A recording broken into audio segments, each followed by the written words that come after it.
Bismillahirrahmanirrahim. Assalamualaikum warahmatullahi ta'ala wabarakatuh. Innal hamdalillah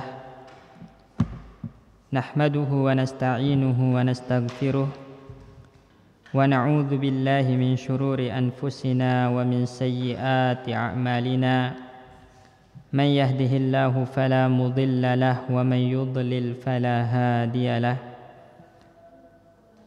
وأشهد أن لا إله إلا الله وحده لا شريك له وأشهد أن محمدا عبده ورسوله اللهم صل وسلم على حبيبنا ورسولنا ونبينا محمد وعلى آله وأصحابه ومن سار على نهجه إلى يوم القيامة وبعد. Allahumma inna nas'aluka ilman nafi'an wa rizqan tayyiban wa amalan mutaqabbala. Rabbana 'allimna bima yanfa'una wanfa'na bima 'allamtana ya rabbal alamin. Rabbana zidna ilman warzuqna fahman. Rabbi shrah li sadri wa yassir li amri wahlul 'uqdatam min lisani yafqahu qawli. Jamaah kaum muslimin rahimani wa rahimakumullah. Alhamdulillah, kita bersyukur kepada Allah Subhanahu wa ta'ala atas limpahan karunia, hidayah dan taufiknya. Kita bisa melaksanakan sholat subuh secara berjamaah, dan semoga itu sebagai bukti keimanan kita, dan semoga itu juga sebagai bukti kalau kita adalah orang-orang yang terlepas dari sifat kemunafikan. Karena sesungguhnya sholat yang paling berat bagi orang-orang munafik itu adalah sholat isya dan sholat subuh. Disebabkan orang-orang munafik mereka tidak melakukan ibadah kecuali karena riya, karena ingin dipandang oleh manusia. Wa idza qamu ila shalah qamu kusala yura'unan nas. Mereka orang-orang munafik kalau melakukan sholat itu berat, malas, dan mereka ingin dipandang, dipuji oleh manusia. Dan waktu subuh itu adalah waktu yang masih gelap gulita, begitupun waktu isya itu gelap gulita, sehingga orang-orang munafik itu enggan untuk melakukan sholat secara berjamaah. Jadi semoga dengan hadirnya kita sholat berjamaah di waktu subuh ini sebagai bukti kalau kita adalah orang-orang yang memiliki iman dan terlepas dari kemunafikan. InsyaAllah jamaah sekalian, kita akan lanjutkan kajian kita terhadap kitab Arba'in An-Nawawiyah karya Imam Nawawi Abu Zakaria Yahya bin Syarab An-Nawawi rahimahullahu ta'ala rahmatan wasi'ah wa nafa'ana bihi wa bi'ulumihi fid darain. Amin. Kita akan masuk ke hadis yang ke-30. Ya, silakan dibuka hadis yang ke-30. Ya. Baik, kita bacakan hadisnya di sini. Qala al-Imam An-Nawawi rahimahullahu ta'ala an Abi Sa'labah al-Hushani, dari Abu Sa'labah al-Hushani, nama aslinya adalah Jursum ibni Nashirin. Ya, Abu Sa'labah itu kunyah. Kunyah itu dalam tradisi atau kebiasaan orang Arab panggilan penghormatan. Ya, panggilan penghormatan, pemuliaan. Jadi kalau ingin memuliakan orang dipanggil dengan kunyahnya. Abu Sa'labah itu kunyah, dan nama aslinya adalah Jursum ibnu Nashir radhiyallahu anhu, semoga Allah Subhanahu wa taala meridhoinya. An Rasulillah sallallahu alaihi wasallam, dari baginda Nabi sallallahu alaihi wasallam, qala, bahwasanya Rasulullah sallallahu alaihi wasallam bersabda, Inna Allah Ta'ala farada faraida fala tudayyi'uha. Sesungguhnya Allah Subhanahu wa Ta'ala itu telah mewajibkan hal-hal fardu kepada kalian, hal-hal yang wajib kepada kalian, fala tudayyi'uha, maka jangan kalian tinggalkan. Ya. Jadi poin pertama dari hadis ini, Nabi mengingatkan kepada kita jamaah sekalian bahwasanya di sana ada hal-hal fardu, hal-hal wajib yang Allah bebankan kepada kita, maka fala tudayyi'uha, jangan kalian tinggalkan, dan juga wala tatahawanu fiha, jangan kalian remehkan, jangan kalian malas-malas melakukan kewajiban tersebut. Ya. Karena wajib itu sendiri, kalau kita merujuk kepada definisi para ulama, itu adalah ma amara bihi syari' ala wajhil ilzam, sesuatu yang diperintahkan oleh syari', oleh Allah dan Rasulnya ala wajhil ilzam, yang mana sifatnya wajib ditunaikan, wajib dilakukan, harus dilakukan. Man, ya, barang siapa yang melakukannya, ya, barang siapa yang melakukan perkara-perkara wajib ini, maka dia berhak untuk mendapatkan pahala. Tapi barang siapa yang meninggalkan perkara-perkara wajib, yastahiq al-iqab, berhak untuk mendapatkan hukuman dari Allah Subhanahu wa taala. Ya. Jadi sesuatu yang Allah wajibkan, sesuatu yang Allah bebankan kepada kita, yang sifatnya fardu, kalau kita lakukan karena menjalankan perintah Allah, kita dapat pahalanya. Tapi kalau kita tinggalkan, entah itu karena malas, entah itu karena meremehkan, maka kita berhak untuk mendapatkan hukuman dari Allah Subhanahu wa taala. Itulah yang dimaksud dengan perkara wajib atau perkara fardu. Maka ketika Allah Subhanahu wa taala telah mewajibkan kepada kita sesuatu yang fardu, fala tudayyi'uha, jangan kalian tinggalkan, kata Nabi. Tudayyi'uha di sini ada dua makna. Jangan tinggalkan, jangan kalian lalaikan.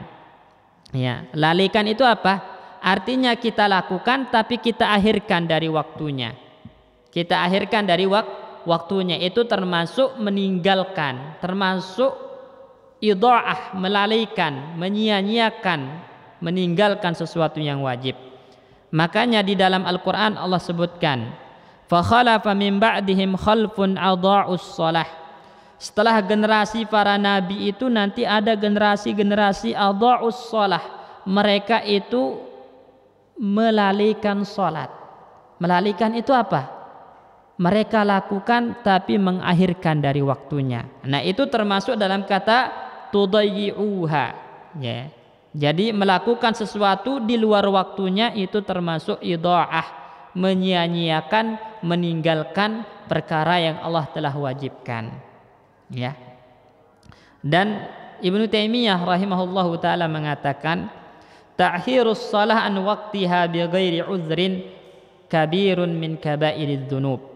Meninggalkan sholat atau melalaikan sholat dengan mengakhirkan dari waktunya tanpa uzur yang syar'i, tanpa ada uzur, maka itu termasuk salah satu dari dosa-dosa besar yang ada. Ya, dosa-dosa besar yang ada. Karena tadi termasuk tudayyi'uha, kalian telah melalaikannya, kalian telah meninggalkan apa yang Allah bebankan. Ya, ini. Jadi apa kewajiban kita? Balqumu biha kama faradahallahu alaikum. Tapi tunaikan hal-hal yang Allah wajibkan itu sesuai dengan apa yang Allah bebankan. Allah suka salat itu ditunaikan di awal waktu. Allah suka hamba-hambanya itu berpuasa. Dalam artian puasanya itu betul-betul sempurna, bukan hanya nahan diri dari makan dan minum, tapi lisannya juga ditahan dari gibah, gitu kan? Ya, lisannya ditahan dari kata-kata kotor, tangannya juga ditahan dari hal-hal yang haram. Ini puasa, ya. Jadi tunaikan hal-hal wajib itu sesuai dengan apa yang Allah bebankan, apa yang Allah wajibkan, apa yang Allah inginkan.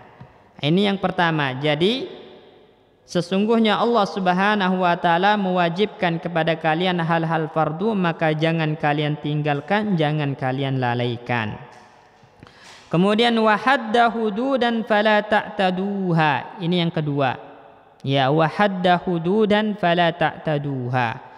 Dan Allah Subhanahu wa taala itu telah meletakkan hukuman-hukuman secara syar'i, maka jangan kalian melampauinya. Artinya jangan kalian tambah, jangan kalian kurangi, tapi tegakkan hukuman itu sesuai dengan apa yang Allah perintahkan.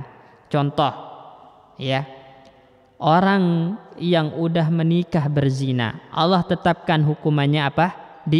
Dirajam, gitu kan? Maka tunaikan hukuman tersebut. Jangan tinggalkan, jangan kalian tambah, jangan kalian kurangi. Itu maksudnya fala ta'taduha. Ya. Hanya saja negara kita bukan negara yang memberlakukan hukum Islam, tapi seyogyangnya seorang muslim, ya, dan negaranya itu adalah negara yang muslim, memberlakukan hukum Allah Subhanahu wa taala. Cuman negara kita bukan negara yang berasaskan hukum Allah. Maka negara kita ini namanya negara mayoritasnya kaum muslimin, tapi bukan dikatakan negara Islam. Ya. Kalau negara Islam itu gimana, jamaah? Negara yang berhukum dengan hukum Allah, negara yang berhukum dengan Al-Qur'an dan Sunnah, itu namanya negara Islam. Ya, negara Islam. Bukankah azan dikumandangkan di mana-mana di negara ini? Iya. Itu menunjukkan adanya orang Islam di negara tersebut, bukan menunjukkan negaranya Muslim. Ya, karena negara kita bukan negara yang berhukum dengan hukum Islam, maka tidak bisa dinamakan negara Islam, tapi negara yang mayoritas penduduknya Muslim, gitu. Ya. Jadi di dalam Islam kan Allah Subhanahu wa taala telah meletakkan hukuman-hukuman secara syar'i. Itu maksudnya hadda hududan. Allah letakkan hukuman-hukuman secara syar'i. Ya, bagi penzina yang muhson, yang udah menikah, dirajam. Bagi pencuri hukumannya apa? Potong tangan, gitu kan? Potong tangan. Kalau ada orang merampok, ya, membuat kerusakan, melakukan tindakan-tindakan terorisme, itu ada hukumannya di dalam Islam. Namanya haddul hirabah, yaitu dipotong kaki tangannya secara menyilang, gitu. Ya, yang kiri kemudian kanan, ya, kanan kemudian kiri. Nah, pokoknya dibunuh, yuktal yunfauna minal ard, ya, dihilangkan dari muka bumi ini. Ada balasan-balasannya, hukuman-hukumannya secara syar'i. Bukan berarti ketika Allah menetapkan hukuman tersebut Islam itu kejam, enggak. Tapi hukuman Allah Subhanahu wa taala rahmatan, sebagai bentuk rahmat. Ya, karena kalau tidak seperti itu, maka enggak akan kapok orang melakukan tindakan-tindakan kriminal. Ya, mafsadatnya lebih besar. Coba kalau ada orang berzina, kemudian yang berzina dihukum rajam di tempat umum, takut orang untuk berzina, akhirnya berhenti berbuat maksiat kepada Allah Subhanahu wa taala. Kalau ada orang bunuh orang lain, dikisos, maka semua orang enggak akan berani melakukan tindakan pembunuhan secara zalim. Kalau ada orang mencuri kemudian tangannya dipotong, enggak ada orang berani untuk mencuri lagi. Ya. Jadi ketika Allah meletakkan sebuah hukuman, itu rahmatan, sebagai bentuk kasih sayang Allah kepada kita hamba-hambanya, supaya enggak ada lagi orang yang melakukan tindakan kriminal, supaya enggak ada lagi orang yang berbuat zalim kepada orang lain.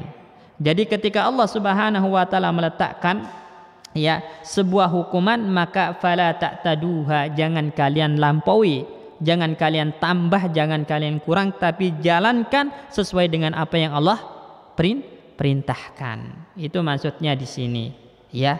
Bahkan Nabi Shallallahu alaihi wasallam mengatakan dalam sebuah hadis, itu ditegakkan satu hukuman Allah Subhanahu wa taala di atas muka bumi ini lebih baik daripada diguyur hujan 40 hari tanpa henti.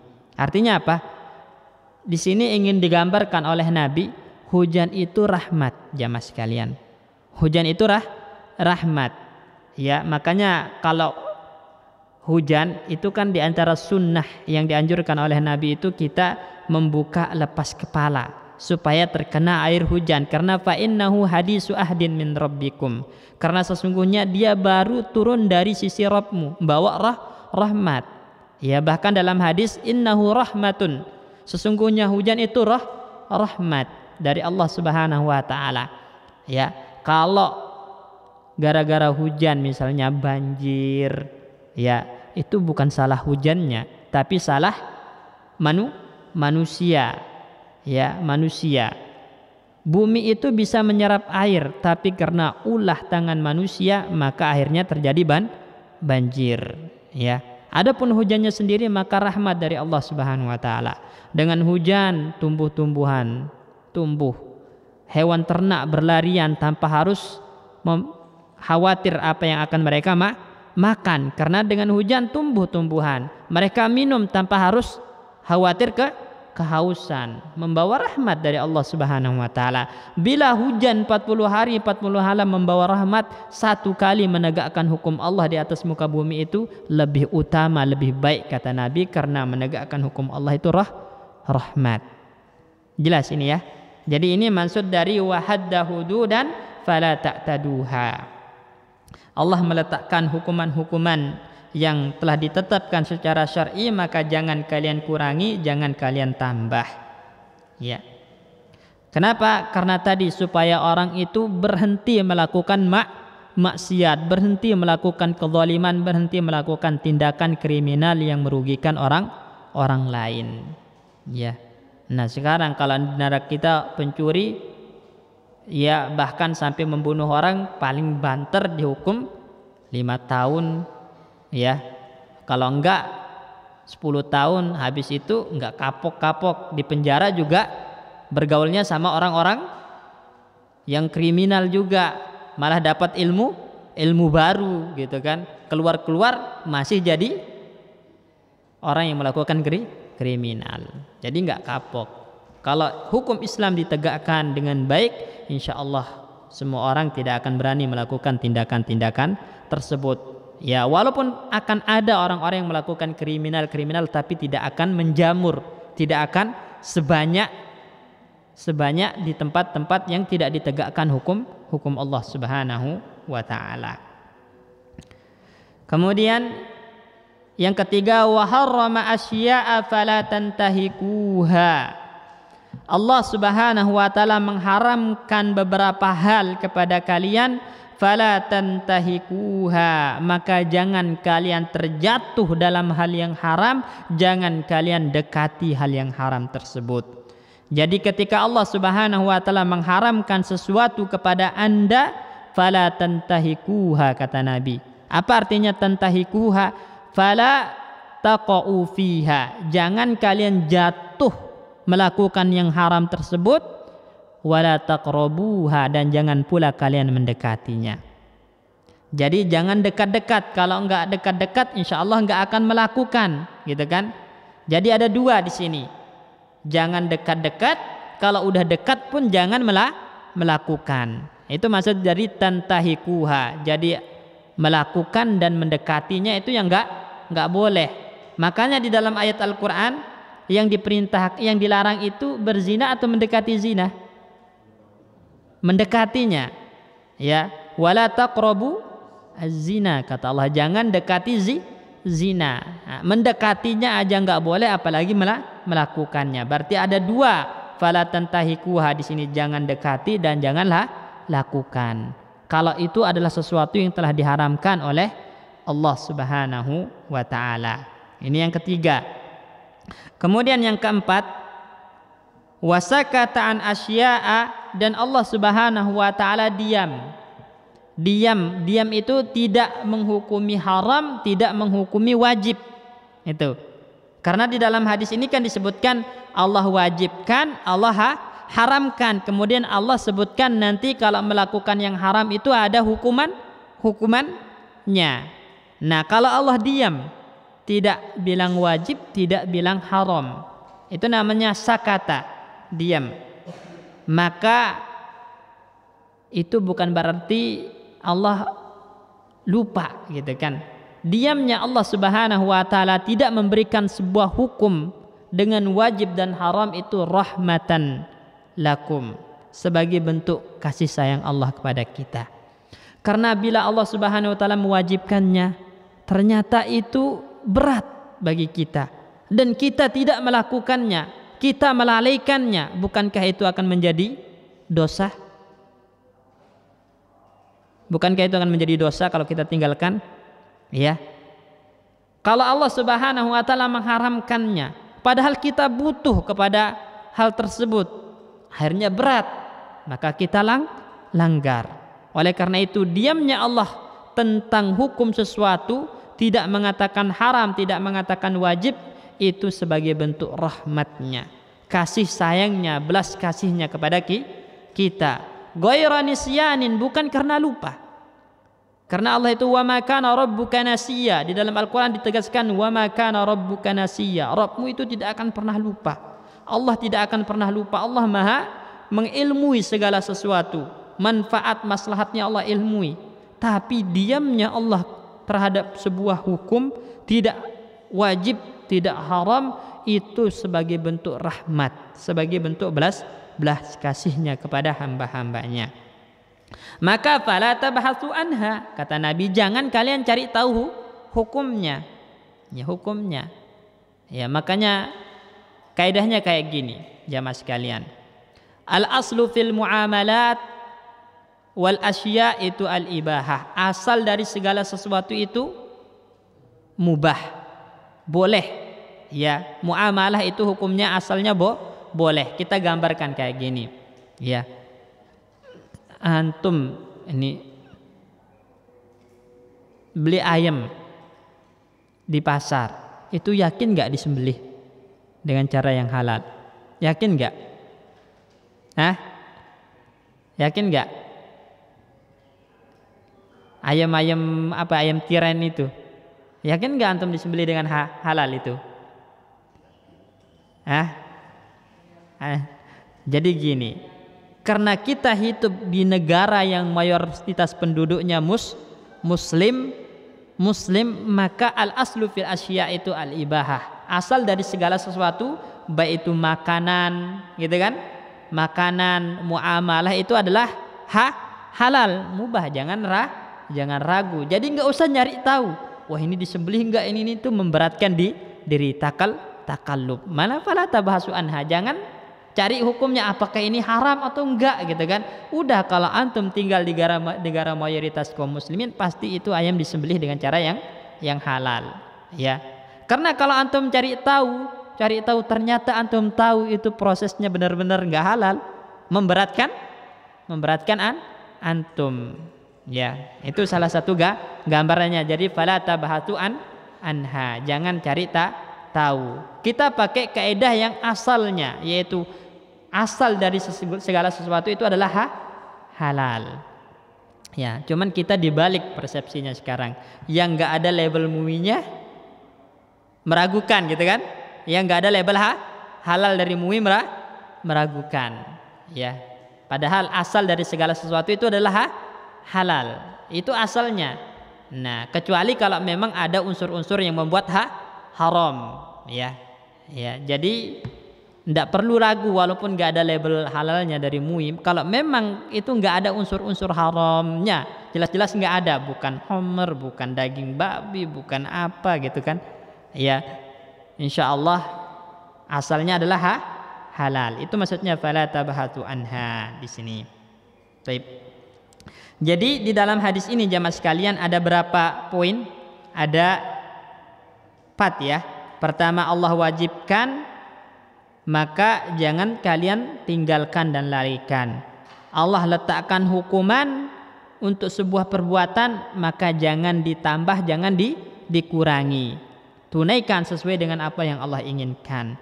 Kemudian Allah haramkan sesuatu, maka jangan kalian lakukan, jangan kalian dekati. Dan ketika Allah diam dari hukum sesuatu, bukan berarti Allah lupa, tapi itu bentuk rahmat, belas kasih kepada hambanya. Para ulama ketika membahas hadis ini mengatakan, hadzal hadisu min jawami'il kalimi. Hadis ini termasuk jawami'ul kalim, sedikit tapi mengandung banyak pelajaran, ya. Ihtassallahu ta'ala biha nabiyana, yang Allah khususkan untuk nabi kita. Jadi gini, salah satu sifat dari Nabi Shallallahu Alaihi Wasallam itu diberikan jawami'ul kalim. Ucapan Nabi itu pendek, tapi kalau dijelaskan itu, masya Allah, sangat luas. Ya, gambarannya gini. Hadis arba'in yang kita baca ini itu ada 40 hadis. Tapi para ulama itu ketika menjabarkannya bisa menjadi 2 kitab yang tebal, 2 buku yang tebal, yang berjilid-jilid, bahkan ada yang 1 tebal, antara ada yang ringkas, ada yang tebal. Ini menunjukkan ucapan Nabi Shallallahu Alaihi Wasallam walaupun pendek itu mengandung makna yang luas jika dijabarkan. Itu maksud dari jawami'ul kalim. Itu maksud dari jawami'ul kalim, dan hanya Nabi Shallallahu Alaihi Wasallam yang diberikan kekhususan semacam ini, yaitu ucapannya pendek tapi mengandung makna yang luas yang bila dijabarkan. Bahwa wajizun baligun, ya, hadis ini pendek tapi sangat dalam maknanya. Bal qala ba'duhum, bahkan sebagian para ulama mengatakan, laisa fil ahadisi hadithun wahidun ajma' bin firadihi li usuliddin wa furu'ihi minhu. Tidak ada hadis-hadis yang lebih mengumpulkan pondasi-pondasi agama dan cabang-cabang agama daripada hadis ini. Tuh. Ya, hadisnya pendek tapi mencakup semua ajaran-ajaran yang ada dalam Islam. Karena kalau kita lihat semua ajaran-ajaran Islam itu antara wajib, ya kan? Kemudian haram, ya, maksudnya antara perintah atau larangan, ya kan? Perintah itu ada yang wajib, ada yang sunnah. Larangan itu ada yang haram, ada yang makruh. Itu ada dalam hadis ini. Farada faraido, berarti Allah perintahkan. Kemudian harrama, berarti Allah larang, gitu kan? Ya. Kemudian yang Allah tidak perintahkan, yang Allah tidak larang, berarti sakata, Allah diam di situ, maka mubah, namanya boleh. Contoh, di dalam Al-Quran ada nggak penjelasan, ya, hukum lari pagi, olahraga lari pagi, ada nggak? Nggak ada. Dalam hadis Nabi ada nggak? Nggak ada. Berarti mubah. Jangan tanya apa hukumnya, gitu kan? Ya. Apa hukumnya beli mobil? Ada enggak di dalam Al-Quran beli mobil? Perintah beli mobil, larangan beli mobil? Enggak ada. Kalau memang butuh beli, gitu kan? Kalau enggak butuh, ya enggak usah. Apalagi enggak punya garasi, terus ngambil jalan orang, ya. Nah. Baik. Jadi itu namanya mubah, yang Allah diam tidak jelaskan hukumnya, ini tidak halal, ini tidak haram, gitu kan? Allah diam, maka hukumnya mubah, jangan ragu. Ya, jangan ragu, karena asal dari segala sesuatu yang Allah tidak jelaskan hukumnya dengan mengatakan haram, wajib, maka pasti itu adalah sesuatu yang mubah, yang boleh.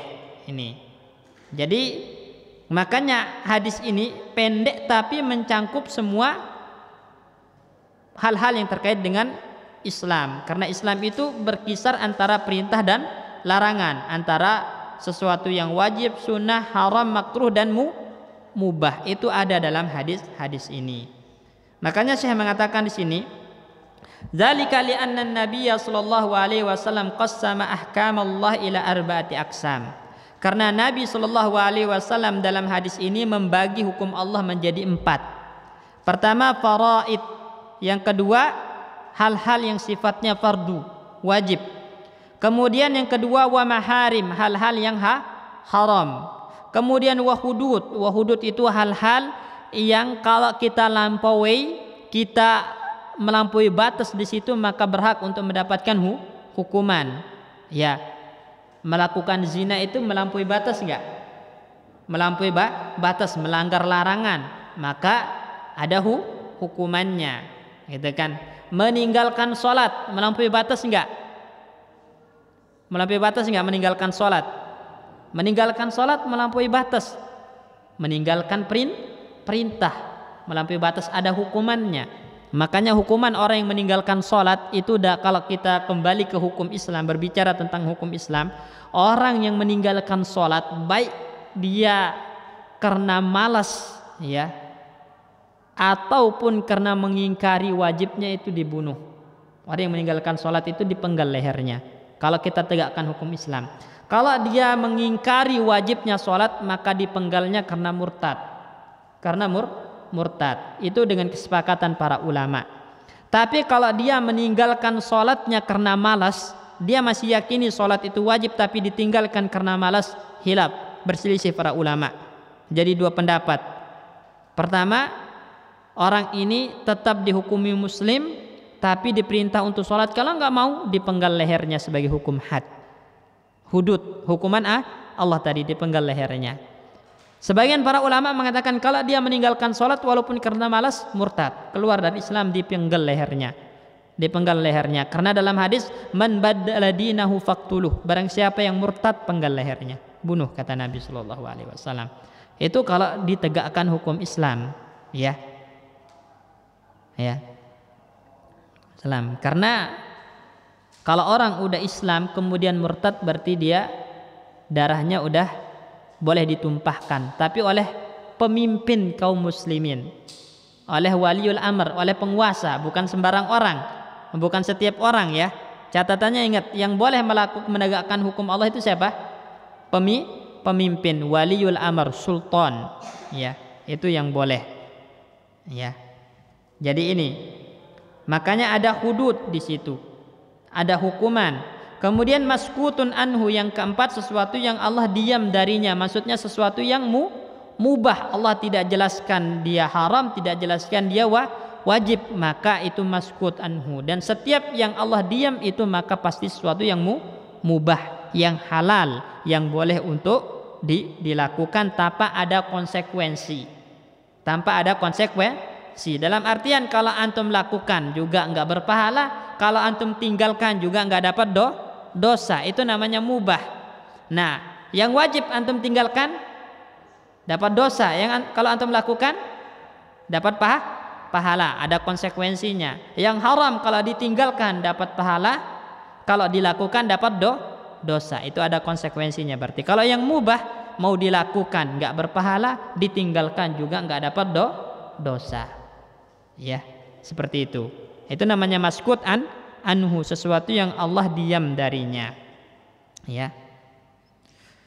Kemudian qala Ibnu Sam'ani mengatakan man amila bihi, barang siapa yang mengamalkan hadis ini, faqad hadza as-sawaba, maka pasti dia mendapatkan pahala yang berlipat ganda, ya. Kenapa? Karena kalau kita jalankan yang wajib, tinggalkan yang haram, itulah takwa.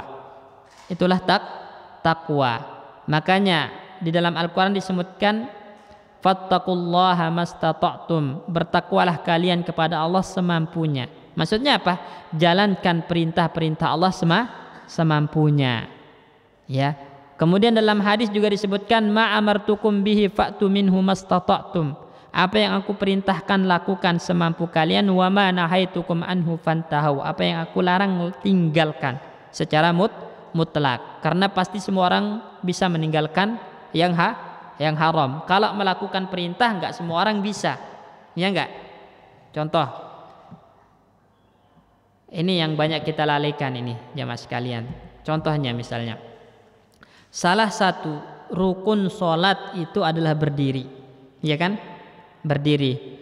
Nah, kalau kita mampu berdiri, maka wajib hukumnya, enggak boleh ditinggalkan yang namanya berdiri dalam sholat fardu. Di dalam sholat fardu. Kalau sholat sunnah boleh duduk sholat sunnah, ya. Sholat sunnah itu boleh dalam keadaan duduk. Tapi kalau sholat fardu, sholat wajib, itu harus berdiri kalau mampu. Bahkan seandainya berdirinya itu harus bersender kepada sesuatu, maka berdiri dalam keadaan bersender, ya. Cuman kan banyak sekarang jamaah sekalian itu, kalau dari rumah jalan mampu, gitu kan? Jalan mampu. Tapi kalau udah di masjid langsung duduk di kursi. Ada nggak yang kayak gini? Banyak. Padahal dia masih mampu berdiri. masih jalan berdiri. Mungkin nggak mampunya adalah ketika ruku dengan sujudnya, nggak mampunya. Mungkin dia sakit ketika ruku dan sujudnya, tapi tetap dia harus berdiri kalau mampu. Nanti baru duduknya ketika ruku dan sujud, ya di kursi. Nah, ketika takbiratul ihram Allahu Akbar itu dalam keadaan berdiri karena dia masih memiliki kemampuan untuk menunaikannya. Itu maksudnya fattaqullaha mastata'tum, lakukan yang diperintahkan itu semampunya. Kalau masih mampu untuk berdiri, berdiri. Nanti kalau enggak mampunya ketika ruku dan sujud, baru duduk. Ya, baru duduk di atas kursinya. Ya, memberikan rukunya sesuai dengan yang dia mampu, sujudnya sesuai dengan dia mampu. Tapi kalau pas berdirinya dia mampu, dia harus berdiri. Itu makna dari fattaqullaha mastata'tum. Itu gambarannya. Dan ini termasuk hal yang banyak diremehkan, dilalaikan oleh teman-teman sekarang ini. Ya, ke masjid masih bisa berjalan, ya ketika udah di masjid langsung duduk di atas kursi sholat fardu. Takbiratul ihramnya dalam keadaan duduk. Itu nggak boleh yang seperti itu. Kalau masih mampu berdiri, berdiri. Bahkan para ulama mengatakan walau seandainya berdirinya itu harus dengan bersender atau seakan-akan dia membungkuk seperti ruku berdirinya, ya dia tetap harus berdiri dalam keadaan mampu namanya. Kalau udah nggak mampu baru boleh duduk. Ya, namanya nggak mampu baru boleh duduk. Itu yang dimaksud dengan menjalankan perintah itu dibarengi dengan kemampuan. Tapi kalau meninggalkan larangan, semua orang mampu. Ya, semua orang mampu. Yang membuat orang tidak mampu meninggalkan larangan itu adalah hawa nafsu, nuruti hawa nafsu. Ya, itu yang membuat orang tidak mampu meninggalkan larangan. Jadi barang siapa yang melakukan ini, melakukan yang wajib, meninggalkan yang dilarang, ya maka hadzal tsawaba, pasti mendapatkan pahala, pasti mendapatkan ridho dari Allah Subhanahu wa taala. Wa amanal iqaba, dan pasti dia aman dari hukuman. Tuh, aman dari hukuman. Jadi kalau kita udah melakukan sesuatu yang fardu dan meninggalkan yang haram, itu pasti aman dari hukuman Allah Subhanahu wa taala. Karena sesungguhnya murka Allah itu muncul ya ketika kita melalaikan perintah-perintah Allah dan menerjang larangan-larangannya.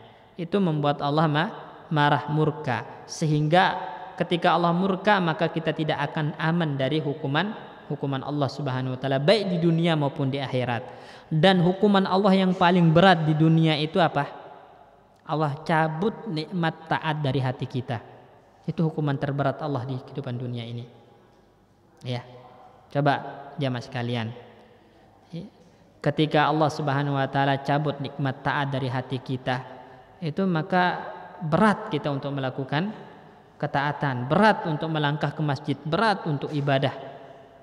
Kalau udah berat untuk melakukan ketaatan, ibadah, maka ringan anggota badan untuk bermaksiat dan dosa.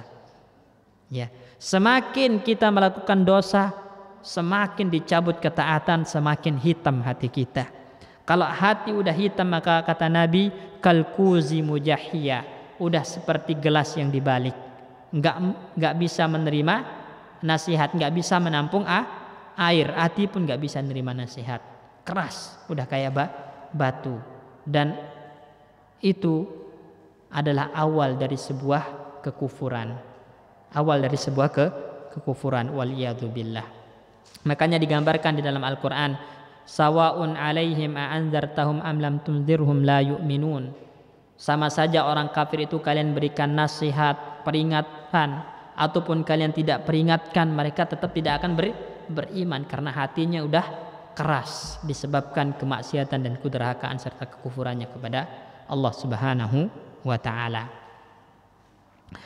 Lianna man addal faraidha, karena sesungguhnya barang siapa yang melakukan yang wajib, wajtanabal maharima, dan meninggalkan yang haram, wa waqafa indal hududi, dan dia berhenti di batasan-batasan Allah Subhanahu wa taala, tidak melampaui batasan-batasan Allah, Watarakal bahsa amma ghaba anhu, dan tidak mencari sesuatu yang Allah diam tentangnya, tidak cari tahu tentang hukum sesuatu yang Allah diam tentangnya. Allah nggak katakan itu halal, Allah nggak katakan itu Allah nggak katakan itu wajib, nggak katakan itu haram, gitu kan? Nggak usah dicari, diam dia. Maka orang ini pasti adalah orang yang telah melakukan hal-hal yang mengandung unsur ketakwaan sehingga berhak untuk mendapatkan pahala dan jauh dari hukuman Allah Subhanahu wa taala. Taib. Apa yang dapat kita petik dari hadis ini? Ya, maka kita simpulkan pelajaran pertama dari hadis ini jamaah sekalian adalah wajibnya kita menjaga hal-hal yang sifatnya fardu tadi. Wajibnya menjaga hal-hal yang sifatnya fardu. Tunaikan hal-hal yang fardu tadi, ya. Karena kita jelaskan sebelumnya, orang-orang beriman itu dibagi menjadi tiga. Ada yang dinamakan, ada yang muqtasidun. Muqtasidun itu artinya orang yang membatasi diri dengan perkara-perkara wajib saja. Jadi dia hanya melakukan perkara-perkara wajib, yang sunnah nggak dilakukan. Ini baik, dia baik, maka tetap masuk surga kata Nabi Shallallahu Alaihi Wasallam. Jadi sholatnya cuma sholat wajib saja, fardu saja yang dilakukan, enggak lakukan sholat sunnah, enggak sholat duha, enggak sholat rawatib, enggak sholat witir, pokoknya yang fardu aja dilakukan.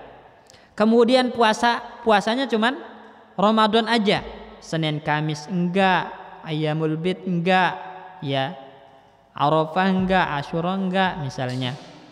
Ya. Kemudian yang dilakukan cuman bayar zakat aja.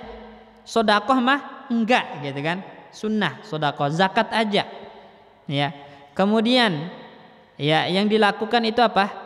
Cuman haji aja, gitu kan? Haji sama umrah sekali. Padahal dia kaya, enggak melakukan haji sunnah, umrah sunnah, pokoknya hanya membatasi diri dengan perkara yang wajib. Nah, ini tetap orangnya ini termasuk orang yang baik, ya, orang yang baik dan surga, kata Nabi, yadkhul al-jannah, dia masuk surga. Tapi ada orang yang lebih baik tingkatannya. Siapa itu? Orang-orang yang berlomba-lomba dalam kebaikan, yang melakukan perkara yang wajib dan juga melakukan perkara yang sunnah, ya. Jadi semua pintu-pintu kebaikan itu dia lakukan, mau wajib mau sunnah. Inilah yang terbaik. Nah, itu berusaha kita menjadi termasuk yang ini. Jangan pernah tinggalkan yang wajib. Kalau bisa kita jalankan yang sunnah juga. Nah, ini, ya. Jadi ini pelajaran pertama, wajib kita untuk menjaga hal-hal yang wajib dan tidak melalaikannya dan tidak meninggalkannya. Karena kalau kita membatasi diri dengan yang wajib saja udah dijamin masuk surga, apalagi melakukan yang sunnah juga. Oleh karena itu, kalau bisa maka jangan pernah melalaikan dan meninggalkan hal yang wajib, ya. Ini jangan pernah melalaikan, tapi harus ditunaikan, gitu maksudnya, ditunaikan. Jangan pernah ditinggalkan hal-hal yang wajib ini. Kemudian pelajaran yang kedua yang dapat kita petik dari hadis ini adalah wajibnya kita untuk tidak melanggar batasan-batasan Allah Subhanahu wa taala. Ya. Wajibnya kita untuk tidak melanggar hukum-hukum Allah Subhanahu wa taala. Ini. Ya, oleh karena itu, ya, kalau antum suatu saat ya misalnya menjadi orang-orang yang mampu untuk menegakkan hukum Allah di atas muka bumi ini, maka tegakkan, gitu kan? Tegakkan. Karena tadi wajib hukumnya menegakkan hukum Allah. Di dalam Al-Quran disebutkan waman ahsanu minallahi hukma. Ada enggak orang yang lebih bagus hukumnya dari hukum Allah? Ada enggak? Enggak ada. Kalau antum ditanya, ya, mana yang lebih baik hukum Allah sama undang-undang buatan manusia? Jawabnya apa? Hukum Allah. Mana yang lebih maslahat? Hukum Allah atau undang-undang buatan manusia? Hukum Allah. Karena kalau kita mengatakan hukum manusia lebih baik kufur kita. Kufur. Ya. Kalau kita mengatakan hukum buatan manusia lebih maslahat daripada hukum Allah, kufur kita. Kufur kita. Ya. Jadi kita harus tetap meyakini hukum Allah itu adalah hukum yang terbaik, tidak ada yang lebih baik daripada hukum Allah. Dan kalau kita bisa memilih mana yang harus kita kedepankan, hukum Allah atau hukum buatan manusia, kita kedepankan hukum Allah Subhanahu wa taala. Jelas ya. Tetap kita harus yakini hukum Allah itu lebih baik. Kita harus lebih mengedepankan hukum Allah daripada hukum buatan manusia. Nah, kalau kita mengingkari atau mengatakan hukum Allah itu tidak relevan, tidak cocok diterapkan di sini, itu juga bisa kufur. Itu bisa kufur karena hukum Allah itu universal. Hukum Allah itu bisa berlaku di mana? Dimanapun dan mengandung kemaslahatan untuk seluruh umat manusia. Ya, jadi inil hukmu illa lillah, katanya tidak ada hukum kecuali milik Allah, dan hukum Allah itu hukum yang terbaik. Oleh karena itu tanamkan dalam hati kita jamaah sekalian, enggak ada hukum yang lebih baik daripada hukum Allah, enggak ada hukum yang lebih maslahat daripada hukum Allah. Enggak boleh kita mengedepankan hukum buatan manusia dari hukum Allah. Harus kita kedepankan hukum Allah Subhanahu wa taala. Misalnya antum jadi penguasa, ya, dihadapkan ada orang berzina kepada antum, ya, ada orang berzina dihadapan kepada antum. Mana yang harus antum lakukan? Hukum Allah yaitu orang berzina itu dirajam, atau antum milih penjara? Di penjara aja. Atau kalau nggak dituntut sama ada orang yang nuntut, kan kalau di sini ada orang berzina, kalau nggak ada yang nuntut nggak masalah kan? Dihukum positif. Ya, jadi kalau nggak ada yang merasa dirugikan, nggak ada perkaranya, ya nggak. Ada orang berzina, suka sama suka, gitu kan? Nggak ada yang merasa dirugikan dari kedua pihak keluarganya, nggak bisa dituntut dalam hukum positif. Hukum negara nggak bisa dituntut. Tapi dalam hukum Islam tetap ada ketentuannya. Ada yang berzina tetap, kalau udah nikah ya dirajam. Kalau belum pada nikah yang berzina itu ya dicambuk. Itu harus ditunaikan, itu maksudnya. Jadi tetap jalankan hukum-hukum Allah kalau bisa antum tuh tunaikan gitu. Jangan pernah ninggalkannya, jangan pernah dikurangi, jangan pernah ditambah. Ya, seperti itu. Ya. Haddus sariqah, orang mencuri. Ya. Orang mencuri itu dalam Islam dipenggal tangan, dipotong tangannya. Ya, tentu dengan ketentuannya, ada nisabnya, berapa kadar yang dicuri baru dipotong tangannya, ada nisabnya. Ya, antum dihadapkan ada pencuri. Ya, ada pencuri, kemudian antum jadi penguasa, dihadapkan dengan potong tangan atau penjara. Harus milih hukum Allah, potong tangan. Cuman di negara kita nggak diberlakukan hukum ini. Kadang gambaran ini orang ngebegal dalam Islam itu, kalau kita membela diri karena harta kita, ya, mau dirampas, dicuri, itu kalau kita mati syahid. Ya, bahkan dalam mazhab Hambali Imam Ahmad itu orang yang terbunuh secara zalim karena membela hartanya, ingin dicuri, dirampas oleh orang lain, kemudian dia mati syahid, itu enggak dimandikan. Dibiarkan dikubur dalam keadaan sesuai dengan kondisinya saat itu, seperti orang yang mati di medan perang, mati syahid, sama, karena dia dihukumi syahid. Itu dalam mazhab Hambali. Ya, artinya kalau ada orang dibunuh, ya, secara zalim, dirampas hartanya, kemudian bela diri, mati, itu dalam Islam kan syahid. Nah, kalau yang mati adalah orang yang ingin mencuri, merampok tadi, maka dia finnar, gitu kan kata Nabi. Dan orang yang membunuhnya nggak ada konsekuensi hukum dalam Islam, karena dia membela diri, membela hartanya. Tapi kalau dalam hukum buatan manusia, hukum wad'iyah, itu yang disalahkan siapa? Yang ngebunuh, padahal dia membela diri. Makanya mana yang lebih bagus, hukum Allah atau buatan manusia? Tetap lebih adil hukum Allah. Enggak ada hukum yang lebih adil daripada hukum Allah Subhanahu wa taala. Jadi itu maksudnya di sini. Wajib kita menunaikan hukum Allah jika kita mampu untuk mewujudkannya. Wajib kita memilih hukum Allah Subhanahu wa taala jika bisa memilih. Cuman karena kita hidup di negara yang tidak menegakkan hukum Allah, maka kita bisa apa gitu. Ya. Kita hanya bisa meyakini hukum Allah itu adalah hukum yang terbaik. Hukum yang harus dikedepankan, hukum yang tidak boleh diganti dan tidak boleh dirubah. Gitu. Ya. Kemudian pelajaran yang ketiga dari hadis ini adalah adanya larangan untuk mendekati perkara-perkara yang haram.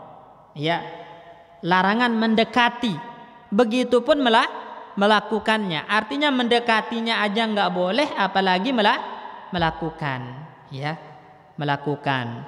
Dan perkara yang haram itu jamaah sekalian sedikit. Perkara yang haram itu sedikit. Kebanyakan sesuatu itu sifatnya mubah. Ya, mubah yang haram itu sedikit. Misalnya Allah mengatakan, "Qul innama harrama rabbiyal fawahisha ma dhahara minha wa ma batan wal isma wal bagya wa an tusyrika billahi ma lam yunazzil bihi sultana wa an taqulu 'alallahi ma la ta'lamun." Sedikit. Katakanlah Allah hanya mengharamkan kepadaku perbuatan-perbuatan fawahish. Perbuatan fahish itu perbuatan-perbuatan zina. Ya. Perbuatan-perbuatan keji yang serumpun dengan zina. Zina, apalagi LGBT, itu kan? Ya, LGBT, pokoknya penyimpangan-penyimpangan seksual. Itu namanya perbuatan fahisyah, perbuatan keji. Ya, perbuatan keji baik yang nampak ataupun yang tersembunyi, gitu kan? Kemudian wal isma itu udah kita pelajari.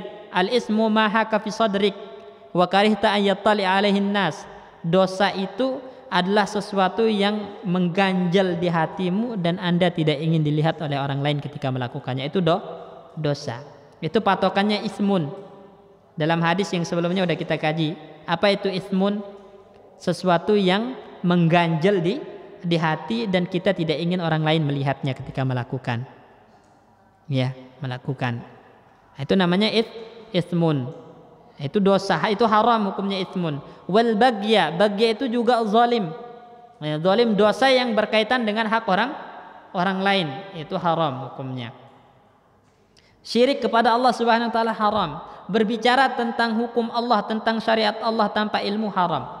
Sedikit dibatasi oleh Allah, cuman itu aja yang haram dari perbuatan. Kemudian yang dari makanan apa? Ya, yang dari makanan juga sama. Kul, ya, misalnya qul la ajidu fima uhiya ilayya muharraman. Saya tidak mendapati sesuatu yang Allah wahyukan haram kepada saya, ya, kecuali apa? Sedikit. Misalnya bangkai, ya kan? Daging babi, itu darah yang mengalir. Kemudian sesuatu yang disembelih untuk selain Allah dari makanan itu aja dikit. Yang disebutkan dalam Al-Quran yang haram itu sedikit, yang lainnya maka boleh. Nah, jadi jangan bilang yang halal aja susah gitu kan. Nah, itu keliru ya. Ya, justru yang halal banyak, yang haram itu sedikit. Nah, ini jadi wajib kita untuk menahan diri dari mendekati perkara yang haram dan jangan sampai kita terjerumus kepada perkara yang haram. Dan kita bisa jamaah sekalian untuk menahan diri dari yang haram dan tidak terjatuh ke dalam yang haram, karena yang haram itu sedikit, yang lebih banyak itu adalah yang halal, yang mubah. Ya.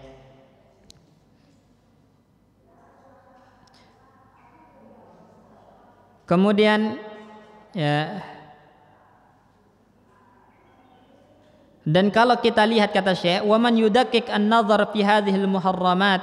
Nah, barang siapa yang betul-betul melihat lebih dalam tentang perkara-perkara yang haram ini, maka dia akan dapati perkara haram itu terbatas, sedikit, dan semuanya pasti buruk. Semuanya itu pasti hal-hal yang buruk. Contoh misalnya, ya, contohnya misalnya tadi daging babi. Itu Allah haramkan. Kenapa? Karena babi itu hewan yang paling jorok. hewan yang paling kotor dan hewan yang tidak memiliki rasa cemburu. Ya, babi itu kan ya kotorannya sendiri dimakan, gitu kan. Kemudian dia hewan yang enggak punya rasa cemburu. Ya. Oleh karena itu salah satu dosa besar dalam Islam itu namanya dayus. Dayus itu apa? Suami yang tidak memiliki rasa cemburu kepada istri dan anak-anaknya. Itu dayus namanya. Dan itu diancam dengan tidak masuk surga oleh Nabi Shallallahu Alaihi Wasallam. Ada orang punya istri, istrinya keluar dalam keadaan aurat dibuka, gitu kan? Ya, anak punya putri, putrinya dibawa keluar oleh laki-laki pacarnya, orang tuanya, ayahnya, bapaknya biasa aja, nggak punya rasa cemburu. Itu namanya dayus. Nah, dayus. Dan sifat yang seperti ini itu ada dalam babi. Sehingga diharamkan karena mengandung unsur yang buruk ini. Karena apa yang kita makan itu akan mempengaruhi tabiat kita, kata para ulama. Ya, apa yang kita makan itu akan mempengaruhi tabiat kita. Orang yang banyak makan babi itu biasanya nggak punya rasa cemburu kepada istri dan anak-anaknya. Ya, anak-anaknya dibawa keluar sama laki-laki lain, istrinya dibonceng laki-laki lain, udah biasa aja. Ya, nggak punya rasa cemburu. Waliyadzubillah. Dan itu nggak boleh ada dalam diri seorang mukmin. Seorang mukmin itu harus punya rasa cemburu terhadap anak dan istri-istrinya. Nggak boleh biarkan istrinya buka aurat, ditatap, jalan dengan laki-laki lain, nggak boleh. Ya, itu dayus namanya. Khamar itu haram nggak? Haram, memabukkan. Karena dia khaba'ith, karena pasti mengandung hal yang buruk, mengandung hal yang buruk. Ya. Dia makanya khamar itu dalam syariat dinyatakan ummul khaba'ith, induknya keburukan.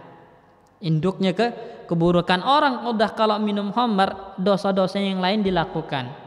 Ya.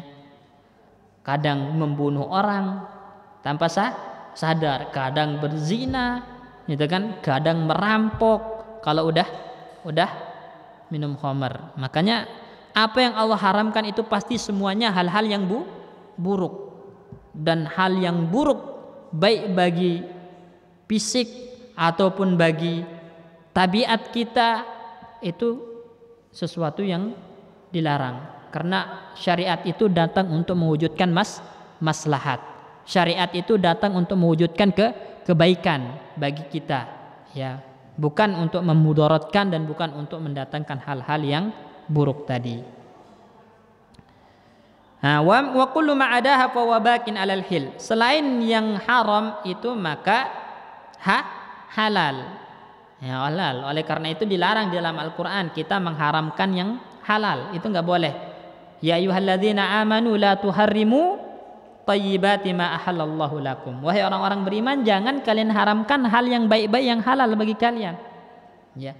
Bahkan Nabi sallallahu alaihi wasallam ditegur karena mengharamkan yang halal. Ya, disebutkan ya Nabi sallallahu alaihi wasallam itu ya pernah mengatakan saya tidak mau minum madu. Ya. Karena dulu Nabi Shallallahu Alaihi Wasallam itu pernah minum madu yang disediakan oleh salah satu istrinya, ya. Kemudian istri-istri yang lain cemburu, ya, datang, bau apa ini, gitu kan? Ke istri yang ini bau apa ini? Ke istri yang ini bau apa ini, gitu kan? Kok nggak enak? Akhirnya Nabi Shallallahu Alaihi Wasallam, udah saya nggak mau minum lagi dah yang kayak gini. Ditegur oleh Allah, ya. Ya ayuhan nabi lima tuharrimu ma ahallallahu lak. Wahai nabi, kenapa Anda mengharamkan sesuatu yang halal bagi Anda? Jadi enggak boleh kita mengharamkan sesuatu yang halal. Kecuali memang kalau memudaratkan walaupun halal bagi orang lain ya kita tinggalkan. Kayak antum punya darah tinggi makan daging kambing gitu kan? Ya bukan karena kambingnya haram, tapi karena mudarat gitu. Karena memudaratkan. Nah, itu jadi kalau halal ya kita bilang halal, jangan kita haramkan. Nah kalau haram ya udah haram, nggak boleh didekati, nggak boleh dilakukan, nggak boleh dimakan karena itu adalah keburukan pasti, dampaknya pasti buruk itu. Ini yang ketiga. Kemudian pelajaran yang keempat yang kita ambil dari pelajaran ini adalah Ya, Allah Subhanahu wa taala itu betul-betul memiliki belas kasih dan rahmat kepada hamba-hambanya. Buktinya apa? Allah banyak diam. Ya, Allah banyak diam, tidak menyebutkan hukum untuk sesuatu tadi. Tidak mengatakan wajib, tidak mengatakan haram. Ya, sekarang kalau kita teliti jamaah sekalian, syariat Islam itu yang wajib banyak atau sedikit perkara yang wajib? Perkara yang wajib sedikit, yang sedikit aja banyak kita lalaikan gitu kan? Iya, itu sedikit. Yang haram sedikit, yang wajib sedikit. Yang kebanyakannya itu adalah Allah diam, tidak menyebutkan hukumnya. Kita aja yang nyari tahu hukumnya. Apa hukumnya ini? Apa hukumnya ini? Apa hukumnya ini? Gitu kan? Itu kita aja yang terlalu nyari tahu. Makanya disebutkan oleh Nabi, fala tabahasu anha, jangan cari tahu gitu kan? Ya, kalau udah tahu, ya maka kita tunaikan, lakukan. Kalau kita udah ilmui, ya. Jadi makanya ilmu yang wajib itu kita cari, maksudnya kita kaji ilmu-ilmu apa aja yang wajib, apa aja yang diwajibkan oleh Allah Subhanahu wa taala, apa aja yang diharamkan oleh Allah Subhanahu wa taala, itu kita cari, kita tuntut, itu kita amalkan. Kalau apa yang Allah diam, tidak sebutkan ini wajib, tidak sebutkan ini haram, maka pasti mubah. Itu bentuk rahmat Allah kepada kita. Karena kalau semuanya diwajibkan oleh Allah, antum mampu nggak melakukannya? Sekarang yang sedikit aja banyak yang bolong-bolong gitu kan? Ya, yang haram yang sedikit aja masih banyak yang langgar, apalagi semuanya wajib, semuanya haram, berat. Makanya Allah diam, tidak menyebutkan wajib, tidak menyebutkan haram, rahmatan, sebagai bentuk rahmatnya, belas kasihnya kepada kita. Ya. Kalau semuanya punya hukum, itu berat ya. Ya. Lari pagi wajib misalnya, lari sore haram, itu berat gitu kan. Kalau semuanya diberi hukum ya. Naik motor, apa hukumnya? Naik mobil, nah itu kan semua kalau diberi hukum kan berat gitu ya. Akhirnya udah jangan tanya ya hukumnya. Nah, seperti itu. Kemudian yang kelima, pelajaran yang kelima yang dapat kita petik dari hadis ini adalah ada larangan untuk terlalu banyak bertanya. Ya itu. Dan itu dilarang ya. Kasratus su'al itu dilarang, terlalu banyak bertanya itu dilarang. Ya. Ya. Bahkan para sahabat ridwanullah alaihim ajmain itu mereka itu sedikit sekali bertanya kepada Nabi Shallallahu Alaihi Wasallam, kecuali kalau memang sesuatu yang harus ditanyakan baru bertanya. Ya, bahkan mereka lebih suka ada orang Arab Badui datang nanya kepada Nabi, biar bukan mereka yang nanya. Jadi para sahabat itu lebih suka orang Arab Badui datang untuk nanya kepada Nabi, cuman mereka tinggal dengar jawaban aja. Mereka itu nggak mau bertanya, ya karena tadi ada larangan tadi. Fala tabahatu anha. Ya jangan kalian cari tahu, jangan kalian terlalu banyak bertanya. Makanya di hadis yang sebelumnya ya, salah satu yang membuat umat-umat sebelum kita itu binasa apa? Kasratu masailihim wahtilafihim ala anbiyaihim. Sering bertanya kepada nabi-nabi mereka, kalau udah dikasih tahu mereka selisihi. Mereka selisihi. Itu jadi sumber bencana. Menyelisih para nabi itu sumber bencana. Mereka nanya, ya, mereka nanya kepada nabi-nabi mereka. Setelah dikasih tahu hukumnya, wah ini nggak cocok ini, ya, nggak cocok dengan hawa nafsu, nggak cocok dengan akal pikiran. Akhirnya ditentang, diselisihi. Jadilah sumber bencana. Karena nabi itu wajib ditaati. Makanya jangan terlalu banyak bertanya. Udah apa yang Allah wajibkan, tunaikan. Apa yang Allah haramkan, tinggalkan. Apa yang Allah diam, maka jangan cari tahu tentang hukumnya. Ya lakukan aja, karena pasti asalnya mubah, atau tinggalkan aja, nggak ada konsekuensinya. Ya. Dan termasuk hal yang buruk itu adalah mempertanyakan sesuatu yang sifatnya kontemporer dan belum terjadi.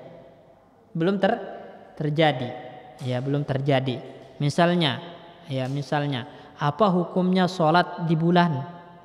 Ya, bagaimana tata cara sholat di bulan, gitu kan? Ya, bagaimana wudhu kalau di bulan pas nggak ada air, gitu kan?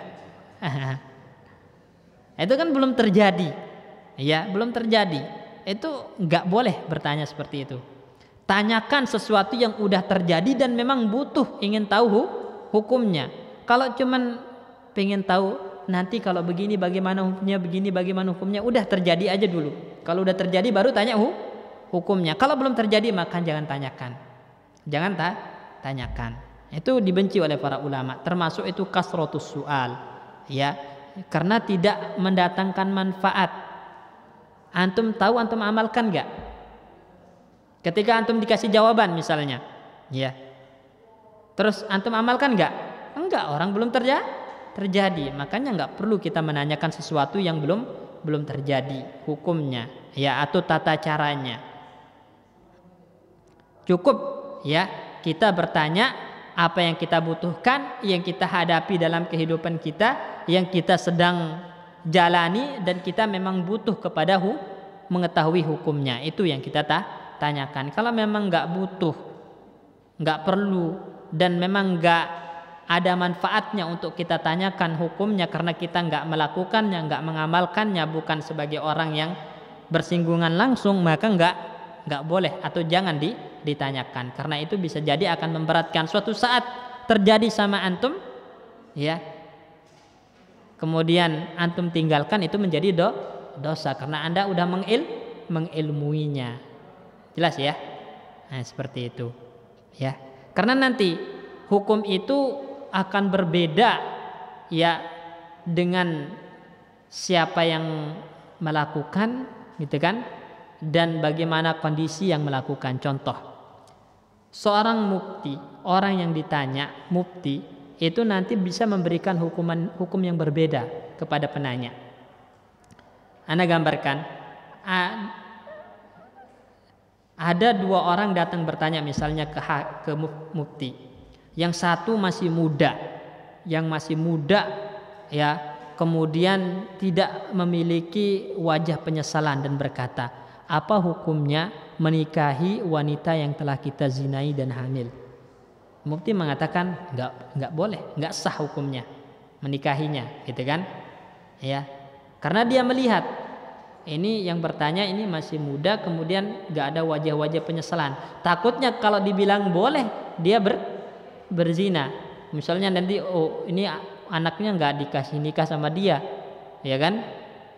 Sama orang tua perempuan ditahan-tahan nggak boleh nikah sama dia. Akhirnya supaya boleh dizinain.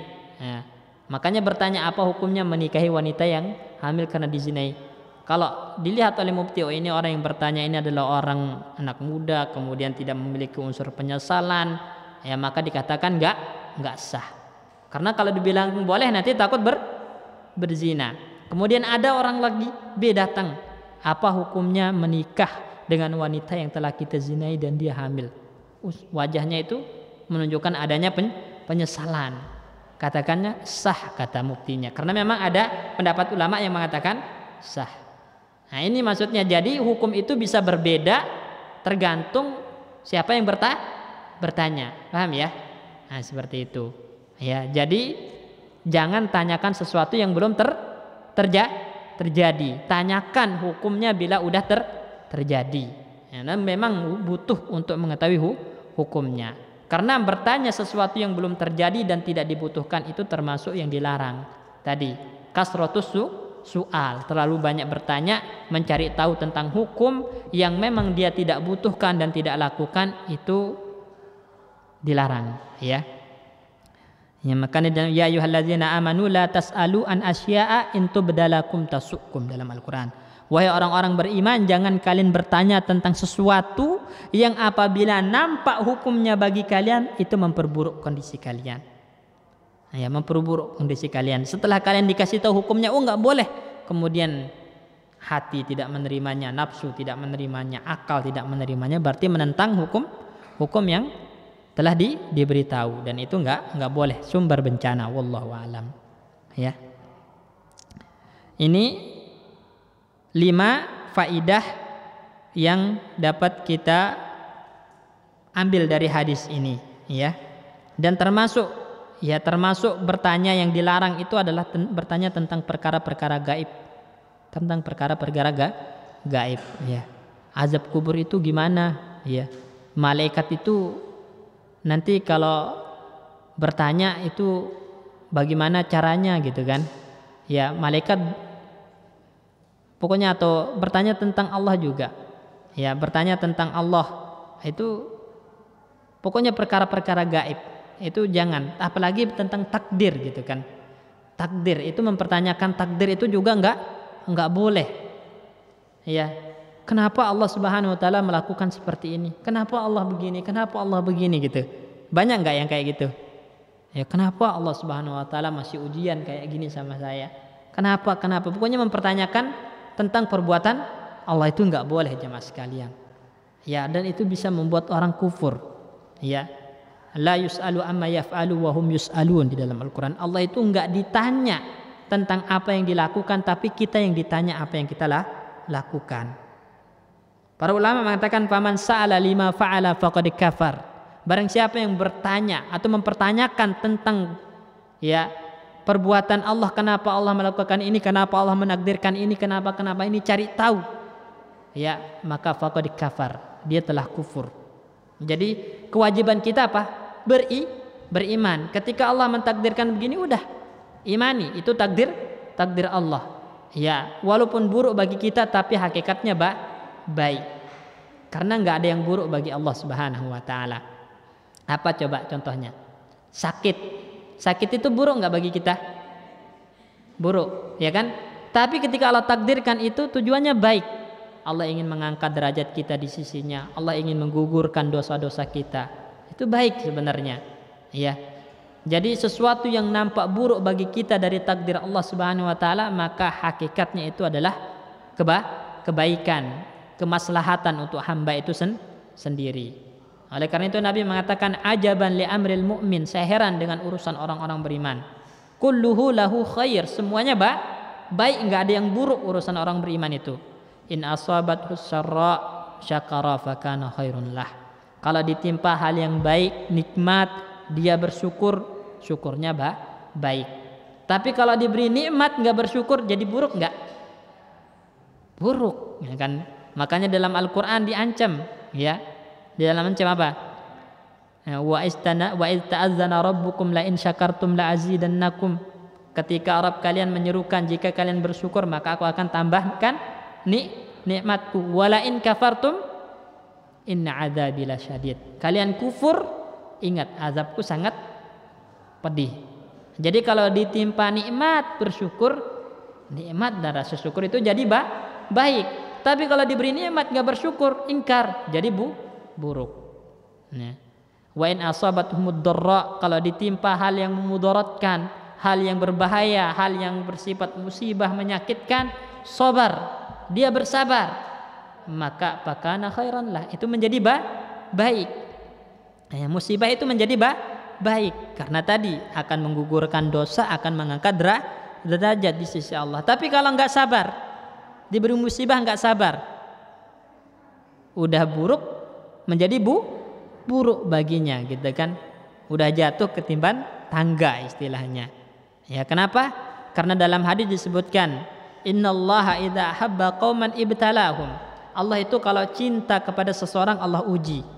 Allah uji, fa in radiya falahur ridha. Kalau dia ridha, maka dia dapat ridhonya Allah. Wa in sakhita falahus sukhtu. Kalau dia marah, murka, enggak suka diuji, maka baginya murka Allah juga. Kalau Allah udah marah, murka sama kita, maka kita hanya akan merasakan kesengsaraan. Waliyadu billah. Jadi itu jamaah sekalian ya, jangan pernah mempertanyakan sesuatu yang tidak kita butuhkan, ya, yang tidak kita butuhkan, yang belum terjadi jangan, karena itu terlarang. Wallahu alam. Ini mungkin yang dapat kita sampaikan dari hadis yang ke-30 ini. Insyaallah pada pertemuan selanjutnya kita masuk ke hadis yang ke-31 yang membahas tentang hakikat dari zuhud. Zuhud itu apa gitu kan? Karena kita sering mengatakan zuhud, zuhud, zuhud. Memang zuhud dianjurkan, tapi zuhud yang bagaimana yang dianjurkan? Zuhud yang seperti apa yang disyariatkan?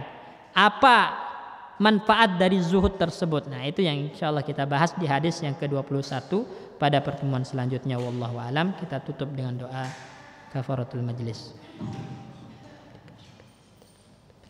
Assalamualaikum warahmatullahi wabarakatuh.